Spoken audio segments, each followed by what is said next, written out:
പ്രതിരോധത്തിലൂടെ രണ്ടാമത്തെ പോയിന്റും കൈപ്പിടിയിലൊതുക്കുന്നു വിഷമോർ കോളേജ്. హాయ్ ఫ్రెండ్స్, నేను మా ఫ్రెండ్ అయితే కేరళ వెళ్ళేటప్పుడు ఒక వాలీబాల్ మ్యాచ్కి అయితే వెళ్ళడం జరిగింది. ఇక్కడ వాలీబాల్ మ్యాచ్ ఈ విధంగా కండక్ట్ చేస్తారని మేమైతే అస్సలు ఊహించలేదు. ఈ వైబ్ చూసి మీరు స్టేట్ మీటు నేషనల్ మీటు అనుకునేవారు. అదేమీ కాదు, ఇది నార్మల్ డిస్ట్రిక్ట్ మీట్ మాత్రమే.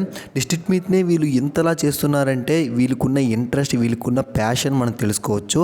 ఇది గవర్నమెంట్ కండక్ట్ చేసింది అయితే కాదు, ఇదైతే ప్రైవేట్గా వాళ్ళే కండక్ట్ చేసుకున్న మీట్ అంట. ఇదే మన ఆంధ్రప్రదేశ్లో స్పోర్ట్స్ కాంపిటీషన్స్ అనేవి ఎలా కండక్ట్ చేస్తారో మీకు కనుక తెలుసుంటే కామెంట్లో తెలియజేయండి. నేను ఈ మ్యాచ్ చూశాక నాకైతే ఒకటి బాగా అర్థమైంది. ఎవరైనా సరే డబ్బుల కోసం ఆడుతారు, ఉద్యోగాల కోసం ఆడుతారు, కానీ వీళ్ళు మాత్రం పరువు కోసం ఆడుతున్నారు. స్క్రీన్ మీద కనబడుతున్న పెద్ద ఆయన మీరందరూ కోచ్ అనుకునేవారు. ఆయన అయితే కోచ్ కాదు, అందరిలాగా నార్మల్ ఆడియన్ మాత్రమే. ఒక ఆడియన్ అయి ఉండి ఈయన మాత్రం చూడండి ఎంతలా రియాక్ట్ అవుతున్నాడు, ఎంతలా ఎంజాయ్ చేస్తున్నాడో మ్యాచ్. దీన్ని బట్టి మనం చెప్పుకోవచ్చు స్పోర్ట్స్ అనేది ఎంతగా డెవలప్ అవుతుందో అనేసి. ఈ వీడియో పైన మీ అభిప్రాయం ఏంటో కామెంట్ చేసి తెలపండి. Thank you.